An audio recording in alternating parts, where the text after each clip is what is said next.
నిన్న కేటీఆర్ ఒక big political statement ఇచ్చాడు. అతను ఇచ్చిన స్టేట్మెంట్ ఏంటంటే 2028లో బీఆర్ఎస్దే అధికారం, బ్రహ్మాండమైన మెజార్టీ తోటి మేము అధికారంలోకి రాబోతున్నాం అని కేటీఆర్ స్టేట్మెంట్ ఇచ్చాడు. అది కామన్ స్టేట్మెంట్. ఏ పార్టీ అయినా తామే గెలుస్తామని చెప్పుకుంటుందిగా, అది ఓకే. అయితే మాకు పోటీ బీజేపీ తోటి, కాంగ్రెస్తో కాదు, కాంగ్రెస్ థర్డ్ ప్లేసు అని కేటీఆర్ చెప్పాడు. నిజానికి తెలంగాణలో అధికారంలో ఉంది కాంగ్రెస్.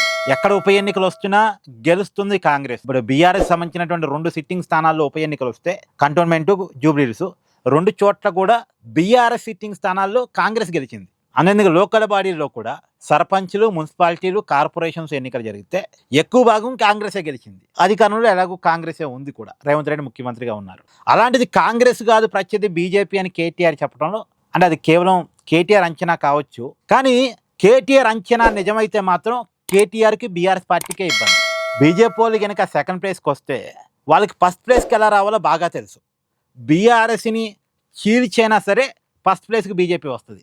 ఇప్పుడు బెంగాల్లో చూసాం, గతంలో మహారాష్ట్రలో చూసాం, అంతకుముందు మధ్యప్రదేశ్లో చూసాం, కర్ణాటకలో చూసాం. బీజేపీ ఎత్తుగడులు, బీజేపీ రాజకీయాలు ఎలా ఉంటాయి అనేటువంటిది. వాళ్ళు సెకండ్ ప్లేస్కి వచ్చేవరకే, సెకండ్ ప్లేస్కి వచ్చిన తర్వాత ఫస్ట్ ప్లేస్కి రావడం అనేది వాళ్ళకి చాలా ఈజీ. వాళ్ళకి వెనతో పెట్టిన విద్య ఇప్పుడు ఉన్నటువంటి రాజకీయాలు.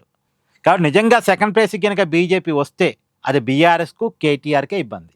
మేబీ కేటీఆర్ కూడా బీజేపీ సెకండ్ ప్లేస్కి రావాలనే ఉండదు. కాకపోతే ఏంటంటే కాంగ్రెస్ని తక్కువ అంచనా వేయడం కోసం, కాంగ్రెస్ మీద తీవ్రమైన వ్యతిరేకత ఉంది అని చెప్పడం కోసం ఈ స్టేట్మెంట్ ఇచ్చినట్టున్నాడు. మేబీ దానికోసం ఇచ్చి ఉంటాడు.